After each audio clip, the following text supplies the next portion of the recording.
স্বাগত দূরপাঠের আজকের আয়োজন থেকে সাথে আছি আমি আয়েশা বুবলি।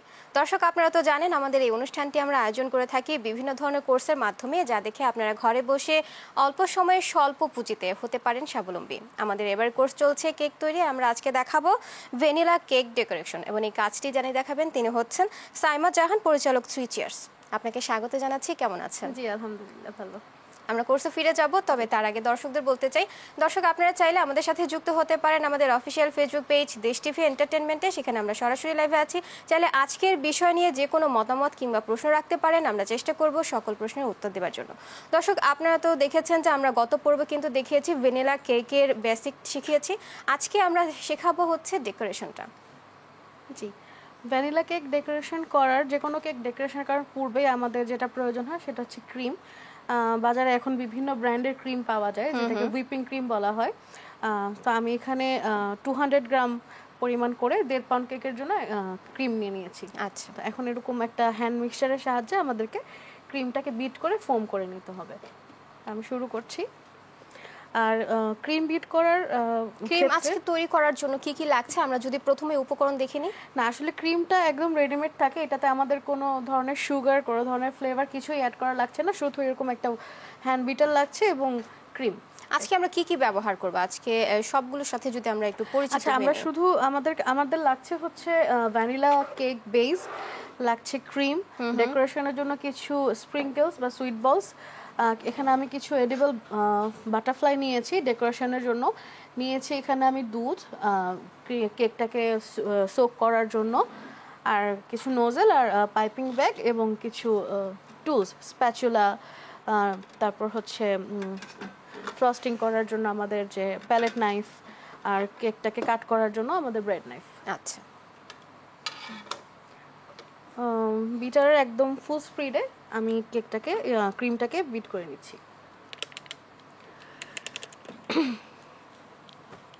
আমরা আজকে এখানে কোন ক্রিম ব্যবহার করছি সেটা যদি দর্শকদের বলে দিই। আসলে এখানে বিভিন্ন ধরনের ক্রিম পাওয়া যায় বাজারে, এখন অনেক ধরনের ক্রিমই অ্যাভেলেবেল। তো আমরা যে কোনো একটা হুইপ ক্রিম নিলেই আমরা হয়ে যাচ্ছে।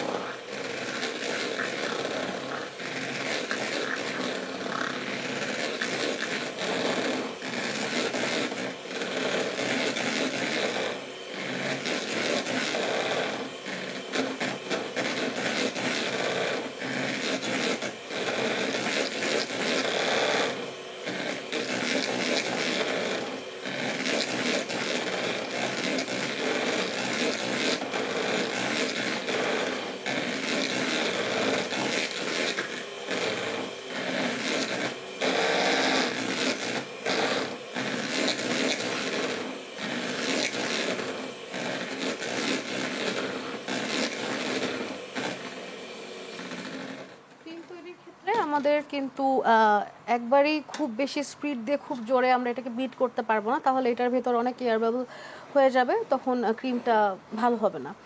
সো একটু রেস্ট দিয়ে দিয়ে এরকম পাশে যে বাটিতে যা লেগে থাকবে সেগুলো এরকম স্ক্র্যাপ করে মিডলে দিয়ে তারপর আমরা আবার ফ্রস্টিং শুরু করব। আচ্ছা,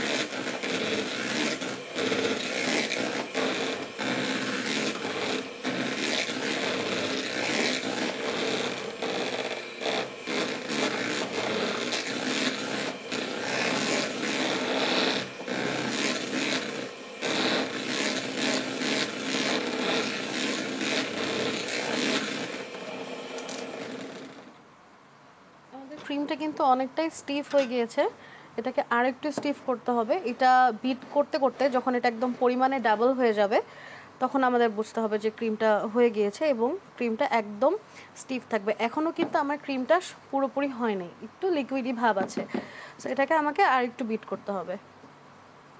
টোটাল কত মিনিট এখানে সময় লাগছে?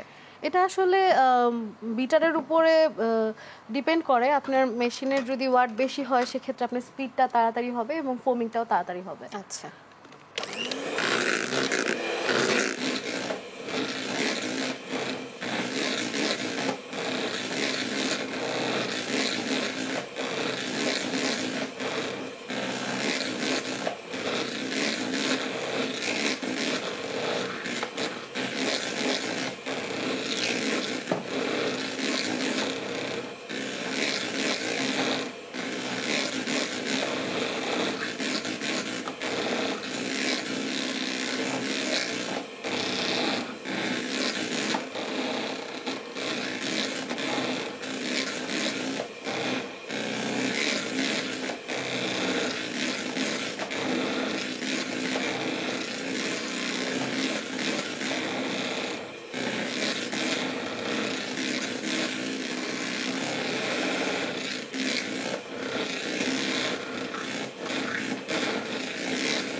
আমাদের ক্রিমটা কিন্তু হয়ে গিয়েছে। আর এখন আমরা যদি বাটিটাকে এরকম উল্টো করি, আমাদের ক্রিমটা একদম স্টিফ আছে। সো আমাদের বুঝতে হবে যে আমাদের ক্রিমটি হয়ে গিয়েছে। এবং এটাকে আমি যখন স্প্যাচুলা দিয়ে এরকম নাড়াচ্ছি, এটা এরকম স্টেবল। এই ক্ষেত্রে কি আমরা এখানে কোনো চিনি ব্যবহার করেছি? না, এটাতে কোনো মানে প্যাকেট জাতীয় যে ক্রিমগুলো পাওয়া যায়, হুইপিং ক্রিম এখন বাজারে, সেগুলোতে কোনো সুগার অ্যাড করা লাগে না, কোনো ফ্লেভার অ্যাড করা লাগে না। যেহেতু আমরা ভ্যানিলা কেক তৈরি করছি, সেক্ষেত্রে আমাদের কোনো ফ্লেভার লাগছে না। কিন্তু এখানে যদি আমরা চকলেট কেকের জন্য ক্রিমটা করতাম, সেক্ষেত্রে এখানে আমাদের কিছু কোকো পাউডার বা চকলেট গানাশ আমরা আমাদের ইচ্ছা মতো ইউজ করতে পারতাম। সেম অরেঞ্জ কেক বা লেমন কেক, আমরা যেই ফ্লেভারের কেকটাই বানাতাম সেখানে একটু এসেন্স বা হচ্ছে ইমালশন ইউজ করলেই সেই ফ্লেভারের ক্রিম হয়ে যাবে।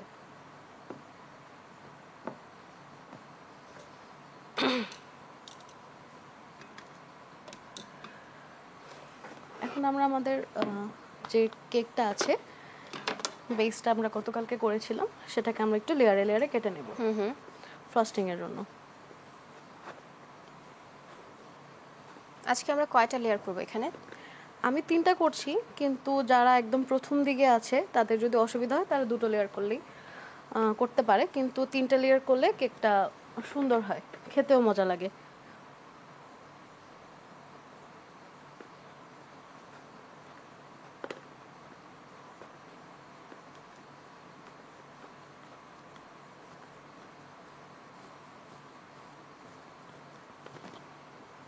এখানে যদি আরেকটা বিষয় জিজ্ঞেস করি যে কেকটি যখন বেসিকটা বানানো হচ্ছে তার কতক্ষণ পর আমরা ডেকোরেশন করতে পারবো? কেকটা যখন রুম টেম্পারেচারে চলে আসবে, ঠান্ডা হয়ে যাবে, তখনই আমরা এটাকে ডেকোরেশন করতে পারি। আচ্ছা,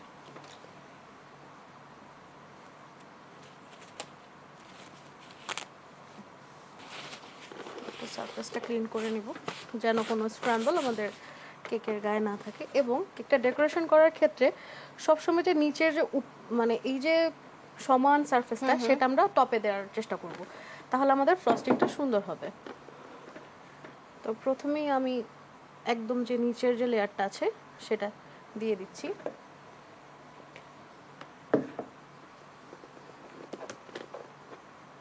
এবং এই পর্যায়ে আমি বেজের নিচে একটু ক্রিম দিয়ে নিব যেন আমাদের বেসটা আমাদের বোর্ড থেকে সরে না যায়। আচ্ছা, এভাবে একটু ক্রিম আমরা লাগিয়ে নেব। এক্ষেত্রে কেকের জন্য যে আমরা বোর্ডটি ব্যবহার করেছি এটি নিয়ে যদি কিছু বলেন দর্শকদের উদ্দেশ্যে। এই বোর্ড, বক্স, কেকের যে সামগ্রী পাওয়া যায় যেসব দোকানগুলোতে, সেখানেই আমরা সব কিছু পেয়ে যাব। আর এগুলো হচ্ছে আমাদের মোল্ডের উপর ডিপেন্ড করে আমাদেরকে সেই সাইজটা আসলে নির্ধারণ করতে হয়। যেমন আমি আজকের কেকটা নিয়েছি 7 ইঞ্চের, সো আমার বোর্ডটা হবে 9 ইঞ্চি। না হলে তো আমি ডেকোরেশন করলে আমার বোর্ডটার কেকটা যদি একদম সমান সমান হয়ে যায়, সেটা ভালো লাগবে না দেখতে, একটু গ্যাপ থাকতে হবে। সো সেক্ষেত্রে 2 ইঞ্চি বাদ দিয়ে তখন কিনতে হয়। কেক থেকে তাহলে আমরা 2 ইঞ্চি বড় বোর্ডটা চুজ করব। এখানে আমি নিয়ে নিচ্ছি লিকুইড মিল্ক। কেউ যদি মিল্ক ইউজ করতে না চায়, সেক্ষেত্রে সুগার সিরাপটা ইউজ করতে পারে। কিন্তু দুধের সাথে কি আমরা কিছু মিক্স করেছি এখানে? হ্যাঁ, অবশ্যই একটু চিনি মিক্স করেছি। সেটা পরিমাপটা কতটুকু কিভাবে হবে?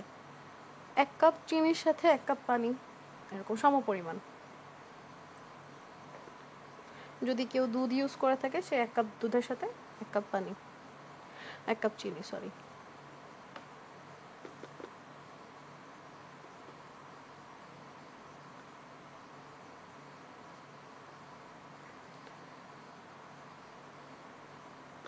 যারা হচ্ছে যাদের ডায়াবেটিস আছে, সুগারটা অ্যাভয়েড করতে চায়, তাদের ক্ষেত্রে শুধু দুধ দিয়ে করলেই হচ্ছে ভালো হয়? হ্যাঁ, কিন্তু একটু সুইটনেসের তো আসলে দরকার হয়। সেক্ষেত্রে আমাদের যে জিরো ক্যাল বা যেই সুগারগুলো ডায়াবেটিক্সের জন্য অ্যাপ্রুভাল, সেইগুলো আমরা ইউজ করতে পারি। আচ্ছা।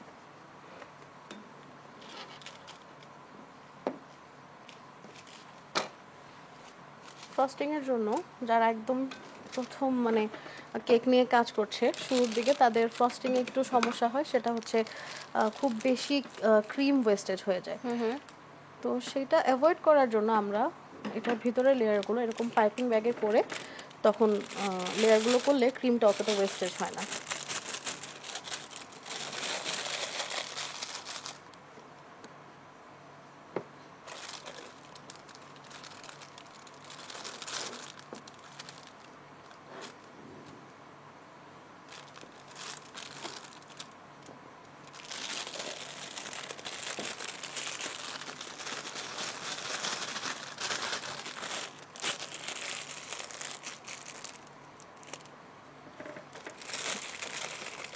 আমরা পাইপিং ব্যাগে ক্রিমটা একটু ভালোভাবে দিয়ে নিব।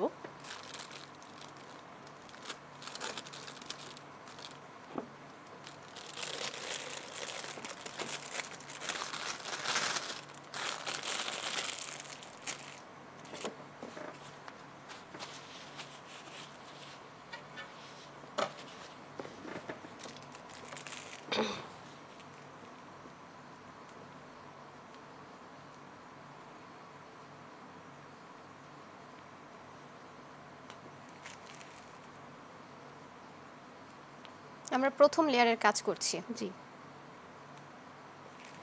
এক্ষেত্রে ক্রিমটা কতটুকু পরিমাপ দিতে হবে? আমি 1.5 পাউন্ড কেকের জন্য 200 গ্রাম নিয়েছি। শুরুর দিকে যারা একদম নতুন কাজ করছে তাদের একটু বেশি রাখতে পারে, তারা 250 গ্রাম নিতে পারে।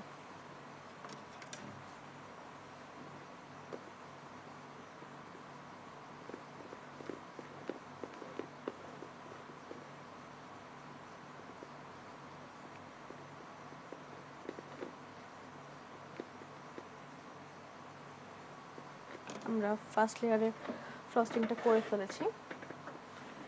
আমরা এটা সেকেন্ড লেয়ারটা যেটা আছে সেটা আমরা দিয়ে দিব। মাপ মতো বসাতে হবে? জি, অবশ্যই, না হলে কেকের ফিনিশিংটা সুন্দর আসবে না ডেকোরেশনের। সেম একইভাবে আমি মিল্ক দিয়ে এটাকে সোক করে নিচ্ছি।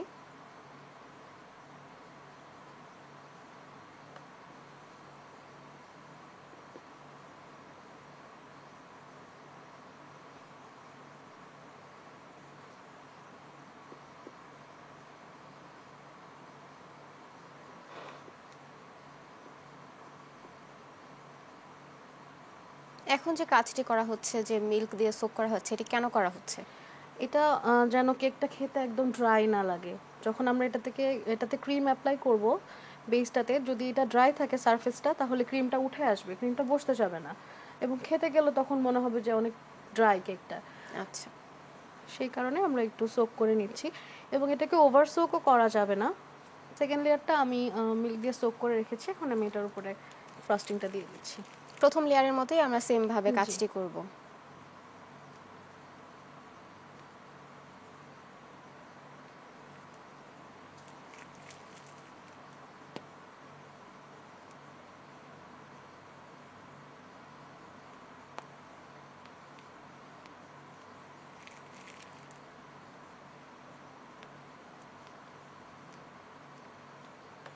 এক্ষেত্রে কি আমরা লেয়ার আরো বাড়িয়ে নিতে পারি?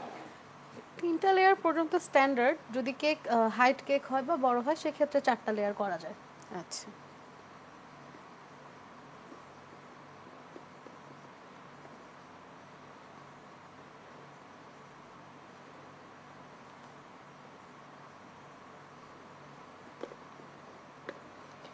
সাইডে যে এক্সট্রা অংশগুলো থাকবে ক্রিমে সেটাকে অবশ্যই আমরা এভাবে এটার সাথে সেট করে দেব।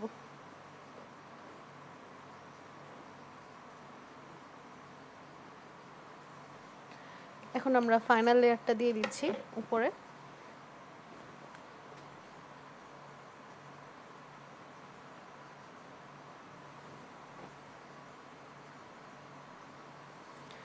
সেম ভাবে এটার টপটাকেও আমাদের সোক করে নিতে হবে।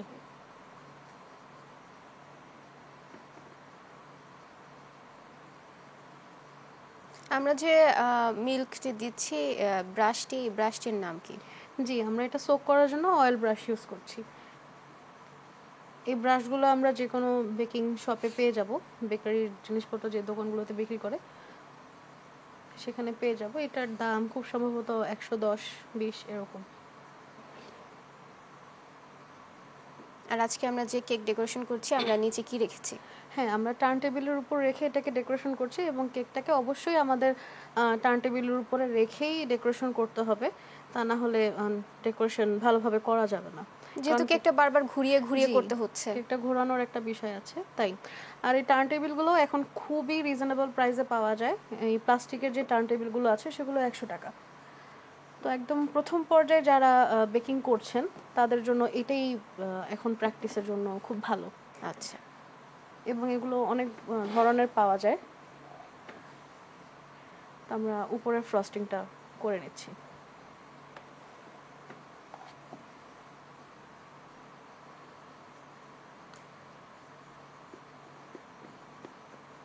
আমরা তো দেখেছি প্রতিটা লেয়ারে কিন্তু যখন আমরা ক্রিম দিয়েছি আমরা পাইপ ব্যবহার করেছি, এই ক্ষেত্রে আমরা দেখতে পাচ্ছি যে সরাসরি কিন্তু ক্রিম ব্যবহার করেছি। হ্যাঁ, এই ক্ষেত্রে সরাসরি ক্রিম ব্যবহার করে করা যায়। চাইলে তো পাইপিং দিয়েও করা চাইলে পাইপিং ব্যাগেও করা যায়।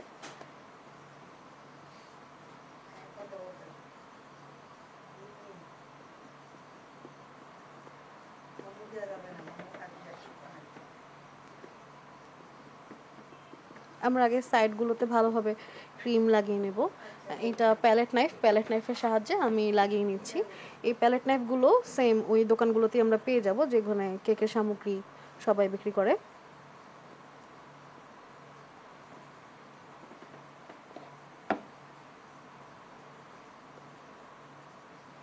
এবং কেক ডেকোরেশনের ক্ষেত্রে এই টুলসগুলো আমাদের অবশ্যই দরকার। একটা প্যালেট নাইফ, একটা স্প্যাচুলা, তারপর একটা স্ক্র্যাপার, এই ধরনের স্ক্র্যাপার, তারপর কেকটাকে স্লাইস করার জন্য এরকম একটা ব্রেড নাইফ, এই এসেনশিয়াল জিনিসগুলো অবশ্যই আমাদের দরকার হয়।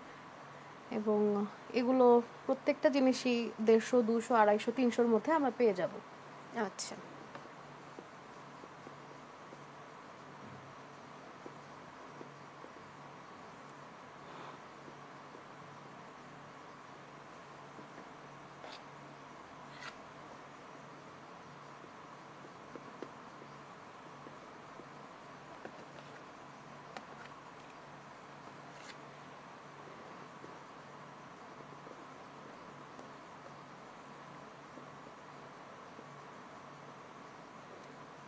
আমরা যখন এখন বেসটা করছি এই ক্ষেত্রে কি ফ্রিজে রাখার দরকার আছে নাকি হচ্ছে আমরা একবারে অবশ্যই। করব? এটাকে যখন আমরা ফ্রস্টিং করব, এটাকে একটা লেয়ার দিয়ে কোটিং করে, ক্রাম কোট বলে সেটাকে, ফ্রিজে অন্তত 1 থেকে 1.5 ঘন্টার জন্য রেখে দিলে সবচেয়ে ভালো হয়। তাহলে উপর দিয়ে আরেকটা কোটিং করলে ফিনিশিংটা খুব সুন্দর আসে। এখন আমরা যেটি করছি এটি করেই হচ্ছে আমরা তারপরে ফ্রিজে রাখবো, সেটা কতক্ষণ? সেটা 1 থেকে 1.5 ঘন্টা, বা হাতে সময় কম থাকলে আধা ঘন্টা হলেও অসুবিধা নেই। কিন্তু ফ্রিজে রেখে একটু সেট করে উপর দিয়ে আরেকটা কোটিং দিলে তখন ডেকোরেশন মানে ফিনিশিংটা খুব সুন্দর আসে।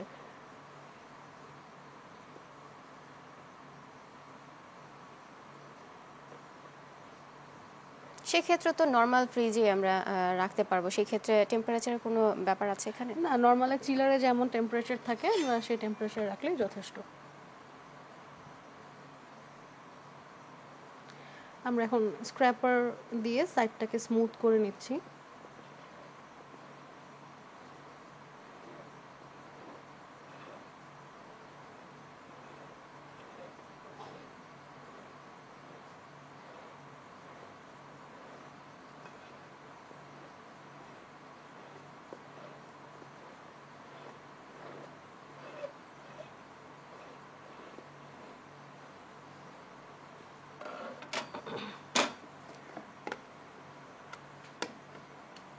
আমাদের কেকের সাইড থেকে যখন দেখা যাবে কিছু অসমান অংশ, সেগুলোকে যদি আমরা ওই ক্রাম কোট করে ফ্রিজে রেখে সেট করে নিই, সেক্ষেত্রে আমাদের ওগুলো আর দেখা যাবে না।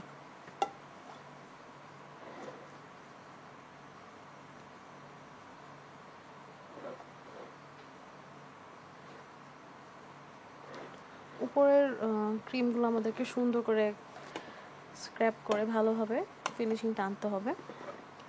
যারা একদম প্রথম কাজ করছে বিগিনার্স, তাদের হাতে ফিনিশিং আসতে একটু সময় লাগে, কিন্তু এটা আসলে প্র্যাকটিসের ব্যাপার। প্র্যাকটিস করতে করতেই হাতে চলে আসবে। এক্ষেত্রে ক্রিম অবশিষ্ট যে অংশটুকু বেঁচে যায় আমরা সেগুলো কিভাবে ফ্রোজেন করতে পারি বা স্টোর করতে পারি? সেগুলোকে আমরা এয়ারটাইট বক্সে করে রেখে চিলারে আমরা 6 থেকে 7 দিন রেখে দিতে পারবো, বা ডিপে করেও রাখা যায়, কিন্তু ডিপে রাখলে হয় কি অনেক সময় পানি ছেড়ে দেয় ক্রিম থেকে। তাই কেকের পরিমাণ অনুযায়ী ক্রিমটা নেওয়াটাই আসলে। আমরা আজকে কতটুকু নিয়েছি? আমরা আজকে নিয়েছি 200 গ্রাম 1.5 পাউন্ড কেকের জন্য। যেহেতু উপরে একটু ডেকোরেশনের ব্যাপার থাকে, তাই একটু বেশি নিতে হয়।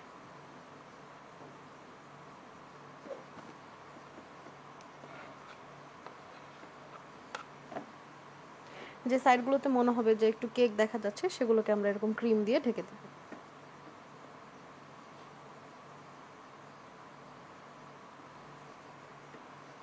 এবং প্যালেট নাইফের কাজ আমাদের সবসময় একদম হালকা হাতে আস্তে করে করতে হবে। আমরা কখনোই খুব প্রেশার দিয়ে ক্রিম অ্যাপ্লাই করতে পারবো না, একদম লাইটলি।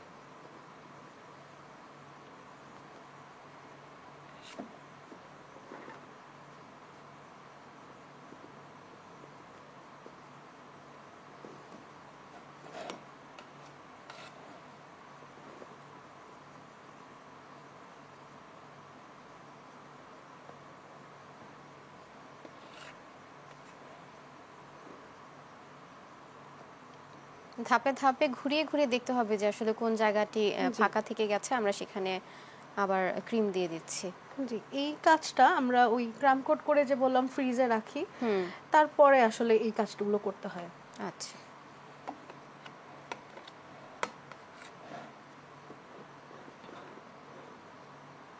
ফ্রিজে তো আমরা হচ্ছে কেকটা যখন একটু তৈরি করব তারপর আমরা ফ্রিজে রাখছি, আমরা ক্রিমটা তখন কি করছি? ক্রিমটা কি ফ্রোজেন করছি নাকি নরমালি ক্রিমটার রাখছি? সাথে সাথে আমরা চিলারে রেখে দিচ্ছি, কেকটা যেন ক্রিমটা যেন স্টেবল থাকে। আচ্ছা, এবং সব সময় স্ক্র্যাপার এবং প্যালেট নাইফ দুটোই ক্লিন করে তারপর আমাদের কেকের কাজ করতে হবে।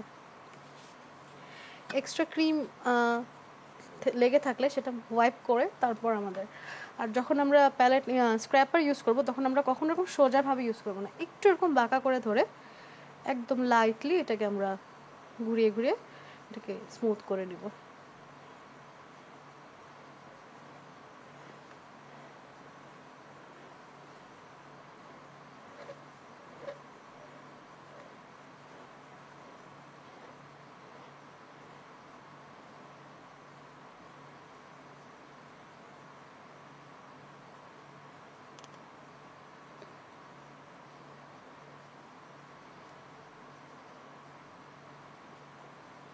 সেটা কি এক টানেই ঘুরিয়ে নিতে হবে?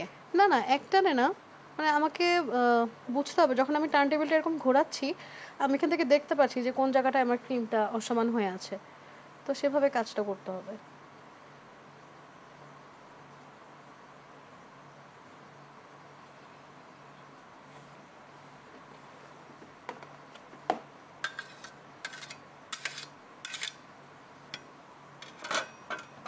এবং এই যে উপরে যে লেগে আছে, এগুলোকে আমরা হালকা হাতে সমান করে নিব, এবং এভাবে আমরা সবসময় ক্লিন করে নিব।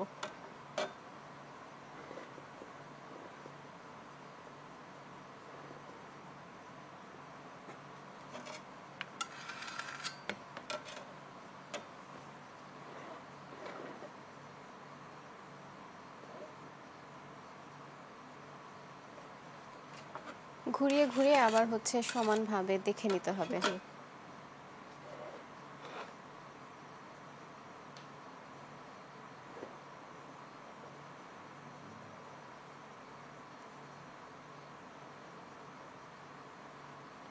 আচ্ছা, এই পর্যায়ে আমি একদম নতুনদের জন্য একটা টিপস দিতে চাই, সেটা হচ্ছে আমরা কিন্তু এটাকে এইরকম একটা অয়েল ব্রাশের সাহায্যে খুব সুন্দর একটা ডিজাইন দিতে পারি। সেক্ষেত্রে যদি প্রপার ফিনিশিং কারো হাতে না আসে, তারা এই ট্রিক্সটা অ্যাপ্লাই করলে কিন্তু কেকটা দেখতে খুব সুন্দর আসবে। জাস্ট অয়েল যাদের ব্রাশটা, হচ্ছে স্মুথ করতে সমস্যা হচ্ছে তারা এই কাজটি করতে পারে। জাস্ট অয়েল ব্রাশটা এরকম ধরে যদি আমরা পাশে এরকম একটু ঘুরিয়ে দিই, তাহলে কিন্তু এটার লুকসটা অনেকটাই সুন্দর আসবে এবং এটা ফুল ডেকোরেশন করার পরে অনেক সুন্দর লাগবে। যেহেতু আমাদের নোজেলের কাজ এখনো বাকি আছে, আমরা সাইড থেকে করে ফেললাম এবং এটাকে এরকম ক্লিন করে আমরা টপেও একটু এরকম ব্রাশ করে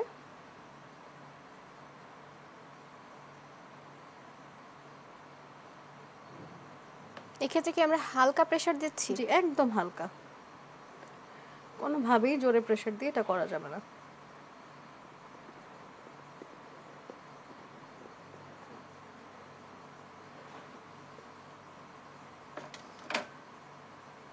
এখন আমরা কিছু নোজেল, কিছু স্প্রিঙ্কলসের কাজ করব। তার আগে আমি বলে দিচ্ছি আমি কোন কোন নোজেল আজকে নিয়েছি। আজকে আমি নিয়েছি দুটো নোজেল, একটা স্টার নোজেল এবং একটা 1M নোজেল। 1M নোজেল দিয়ে হচ্ছে আমরা বড় ধরনের যে গোলাপের যে ফুলগুলো হয় দেখতে গোলাপের মতো, সেগুলো করতে পারি, বর্ডারের কাজও করতে পারি, কিন্তু এটা দিয়ে বর্ডারটা একটু মোটা আসবে। এবং স্টার নোজেল দিয়ে আমরা যদি নিচের বর্ডারটা দিই, সেক্ষেত্রে চিকন চিকন কিছু বর্ডার আসবে এবং এটা দিয়েও কিছু সুন্দর ফুল করা যায়, সেগুলো দিয়েও আমরা আর কি কেকটা ডেকোরেশন করব। আচ্ছা,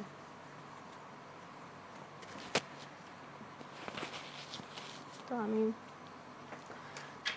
নোজেলটা দিয়ে নিচ্ছি কেকে পাইপিং ব্যাগের ভেতর।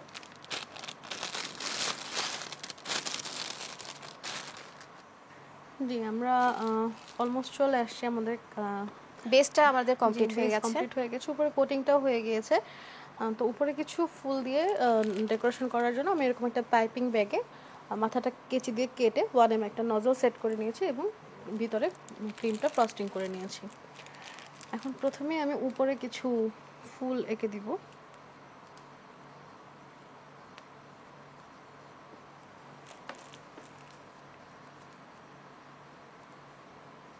আমরা তো আজকে হচ্ছে এখানে ফুল দিয়েছি সাদা কালার, চাইলে তো কালারিং করা যেতে জি পারে। হ্যাঁ, কালারিং করা যেতে পারে। কিছু স্প্রিঙ্কল আমরা ফুলের উপরে দিয়ে দিলে সেটাও কালারিং মনে হবে। ডেকোরেশনটা আসলে নিজেদের উপরে কে কিভাবে ডেকোরেশন করতে চায়, অনেকে কাস্টমারের কোয়ারিজ থাকে, সেই অনুযায়ী আমাদের করতে হয়।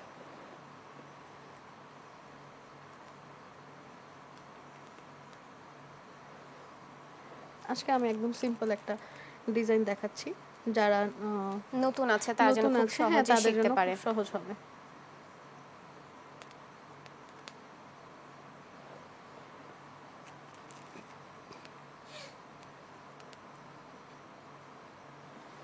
এবং আমি সাইডে একটু ডট ডট করে কিছু ফুল দিয়ে দিচ্ছি।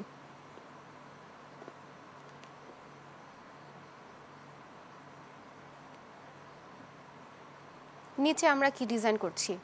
নিচে এটা আসলে একটা প্রেস করলে এটাকে বকুল ফুল ডিজাইন বলে, আমরা সেটাই করছি। 1M দিয়েই করছি। যে 1M দিয়েই করছি। তাহলে আমরা 2M স্টার নজল দিয়েও করতে পারি এবং বিভিন্ন নজল আছে, ক্লোজ স্টার, 2D, যে যেমন ইচ্ছা।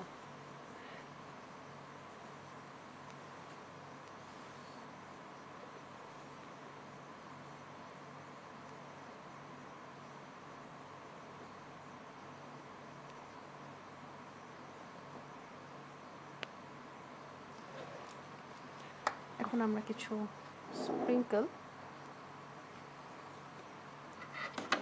প্যালেট নাইফের সাহায্যে এই যে নিচে বর্ডারটা করেছি, প্যালেট নাইফ দিয়েও দিতে পারি বা আমরা চাইলে হাত দিয়েও কিছু স্প্রিঙ্কল দিয়ে দিব, যেন আমাদের কেকটা একদম সাদা মাটা না দেখা যায়, একটু কালারফুল মনে হয়।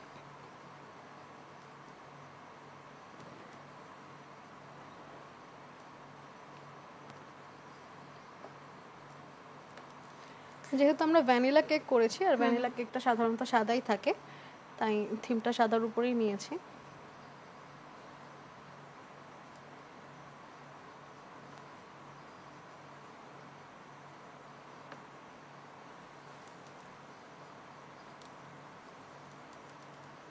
আমরা শুধু নিচের অংশটুকুতে দিচ্ছি। হ্যাঁ, আপাতত নিচের অংশেই দিচ্ছি। যদি মনে হয় যে আরেকটু দিলে ভালো লাগবে, সেক্ষেত্রে উপরে কিছু দিয়ে দিতে পারবো। এটা আসলে যে যার, যেরকম ভাবে হ্যাঁ, দিতে যাচ্ছে। নিতে চাচ্ছে। এবং আমি এখানে কিছু এডিবল বাটারফ্লাই নিয়েছি। এগুলো 3 টাকা করে পিস নিয়েছে। ওই কেকের দোকানেই আমরা এগুলো পেয়ে যাবো, আর এগুলো খাওয়া যায়। হ্যাঁ, হুম হুম। সো কিছু এডিবল বাটারফ্লাই আমরা এরকম কেকটার উপর বসিয়ে দিচ্ছি, যেন এটা দেখতে সুন্দর দেখা যায়।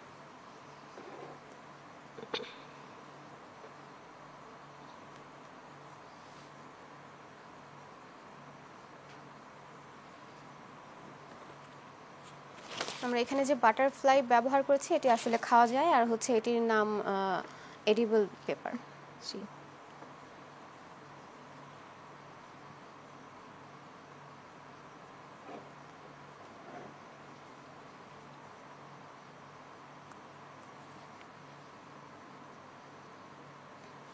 এগুলো আপনারা ডেলিভারি কিভাবে করে থাকেন, যেহেতু কেক একটি সেন্সিটিভ বিষয়? হ্যাঁ, কেক ডেলিভারি দেওয়ার জন্য এখন অনেক ধরনের এজেন্সি কাজ করে থাকে। তো ওইরকম কেক ডেলিভারি এজেন্সিগুলো দিয়েই আমরা কেকটা ডেলিভারি, ওরা খুব যত্ন সহকারে আসলে কেকটা দিয়ে থাকে। এবং যদি কারো অসুবিধা থাকে, ডেলিভারি চার্জ অনেকে দিয়ে নিজ যত কেকের ডেলিভারি, সেক্ষেত্রে দেখা যায় যে ওটা একটু বেশি হয় নর্মাল ডেলিভারি থেকে। যদি না নিতে চাই, লোকেশনে এসেও নিয়ে যায় অনেকে। আবার আমরা নিজেরাও অনেক সময় দিয়ে থাকি। এটা আসলে ডিপেন্ড করে সিচুয়েশনের উপর।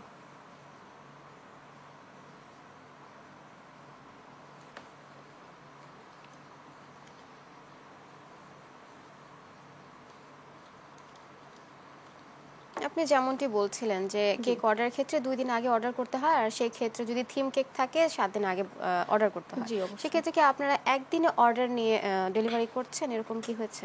না, এরকম খুব কম হয়, কারণ যেহেতু কেক এটা খুব সেনসিটিভ জিনিস, এবং এটা কাস্টমারের পছন্দ না হলে আসলে তো তাহলে এটার কোনো মানেই হয় না। তাই আমরা 2 থেকে 3 দিন সময়, আর হ্যাঁ, খুব যদি ইমার্জেন্সি হয় সেক্ষেত্রে একদিন সময় নিয়ে করি। একদিন অন্তত হাতে সময় রেখে করতে হয়।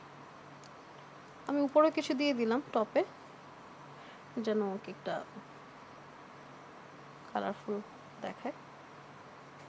এবং যখন কারো জন্মদিন বা অ্যানিভার্সারি, এখন বিভিন্ন ধরনের টপার পাওয়া যায়, তো আমরা যদি মিডল একটা টপার দিয়ে দিই, সেক্ষেত্রে কিন্তু আমাদের কেকটা একদম কমপ্লিট।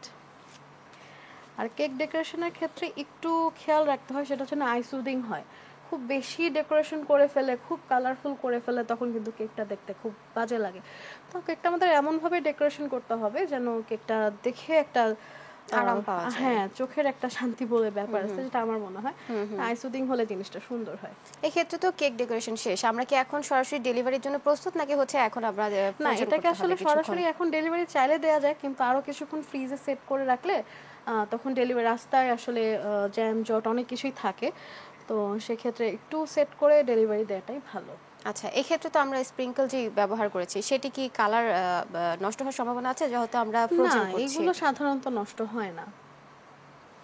আমরা এইভাবেই হচ্ছে ডেলিভারির জন্য দিতে পারি। যেভাবে ডেলিভারি করতে পারি। বাহ, খুবই চমৎকার হয়েছে আজকের কেক। আশা করি দর্শকরা বুঝতে পেরেছেন A to Z। আপনাকে অসংখ্য ধন্যবাদ আমাদের সাথে যুক্ত হবার জন্য। দর্শক, এই ছিল আজকের আয়োজন। দেখা হবে পরবর্তী পর্বে। সে পর্যন্ত সুস্থ থাকুন, ভালো থাকুন, দেশ টিভির সাথেই থাকুন। ধন্যবাদ।